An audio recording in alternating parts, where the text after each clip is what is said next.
वाराणसी में नगर पालिका बोर्ड की बैठक के वक्त जमकर हंगामा हो गया, जिसका वीडियो भी सामने आ गया है। रामनगर में नगर पालिका बोर्ड की बैठक में सभासद आपस में भिड़ गए, एक दूसरे के साथ हाथापाई की गई, कुर्सियां भी फेंकी गई, जैसा कि आप तस्वीरों में देख रहे हैं। तो ये पूरा मामला वाराणसी से सामने आया है, जहां सभासद आपस में भिड़ गए। दरअसल नगर पालिका बोर्ड की बैठक चल रही थी, इस बीच हंगामा हुआ और सभासद एक दूसरे के साथ भिड़ गए, जमकर हाथापाई हुई है, कुर्सियां भी एक दूसरे पर फेंकी।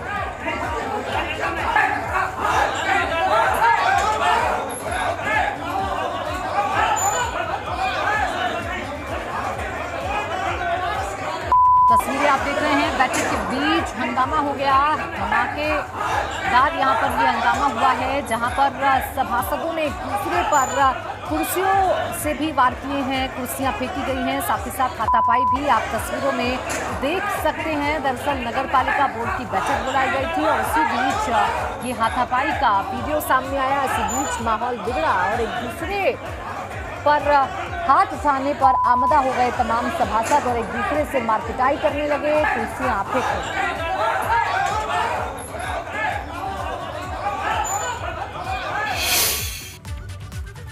लापरवाही और भ्रष्टाचार में लिप्त अफसरों पर यूपी सरकार का एक्शन जारी है। अब ग्रेटर नोएडा के ओएसडी नवीन सिंह को निलंबित कर दिया गया है। अनियमितता के आरोप में औद्योगिक विकास मंत्री नंदगोपाल नंदी ने कार्रवाई की है। दरअसल नोएडा प्राधिकरण में तैनाती के दौरान लापरवाही के आरोप लगे थे। प्लॉट आवंटन की स्कीम में 2 आवेदनकर्ताओं को इंटरव्यू में ना बुलाकर पैसे वापस किए जाने के मामले में निलंबन की ये जो कार्रवाई है वो की गई है। तो जीरो टॉलरेंस की जो नीति योगी सरकार की है, उसी के तहत अब भ्रष्ट अधिकारियों पर गाज गिर रही है और ओएसडी पर गाज गिरी है, उन्हें निलंबित कर दिया गया।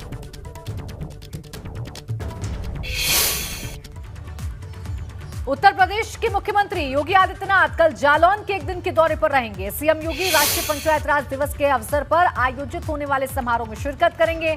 इस कार्यक्रम में हिस्सा लेने के साथ सीएम योगी ग्रामीणों से जनसंवाद भी स्थापित करेंगे। मुख्यमंत्री योगी आदित्यनाथ 24 अप्रैल रविवार को विकासखंड डकोर, जिला जालौन के गांव एरी रामपुरा में आयोजित राष्ट्रीय पंचायती राज दिवस के अवसर पर कार्यक्रम में शिरकत करने के लिए आएंगे।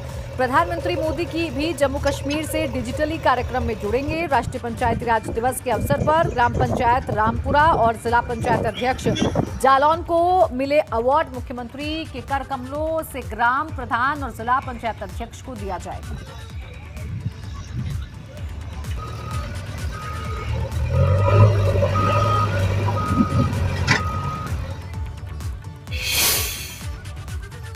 यूनिफॉर्म सिविल कोड को लेकर देश भर में बहस शुरू हो चुकी है। उत्तराखंड में जहां कमेटी का गठन शुरू हो गया है, तो वहीं यूपी में इसको लेकर मंथन तेज हो चुका है।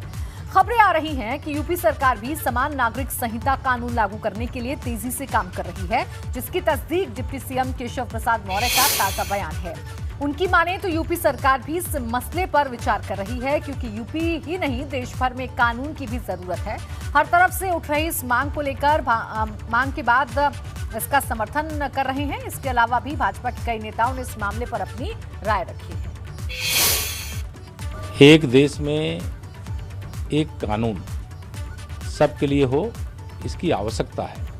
किसी के लिए कुछ हो, किसी के लिए कुछ हो, इससे बाहर निकल करके मैं समझता हूँ सोचने की आवश्यकता नहीं है। और उत्तर प्रदेश सरकार भी इस दिशा में गंभीरता से विचार कर रही है और जिस प्रकार से उत्तराखंड सरकार ने अपने कदम बढ़ाए, उसी प्रकार से उत्तर प्रदेश सहित, जैसा माननीय गृह मंत्री जी ने कहा है, देश के अन्य राज्यों में भी जहाँ भाजपा की सरकार है वहाँ भी, और जहाँ गैर भाजपा सरकारें हैं, अगर सबका साथ सबका विकास, सबके लिए एक जैसा कॉमन सिविल कोड, ये तो एक ऐसी चीज़ है जिसका सबको मांग करनी चाहिए, सबको स्वागत करना चाहिए।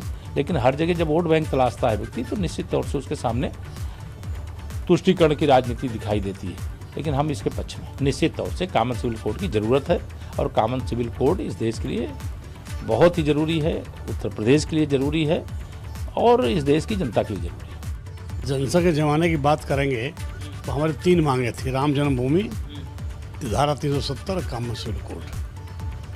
2 तो हो गए, तब तीसरा होना चाहिए, तब कॉमन सिविल कोड को होना ही चाहिए, कॉमन सिविल कोड को, और इसे सबसे प्राथमिकता के आधार पर इसको लागू कर देना चाहिए।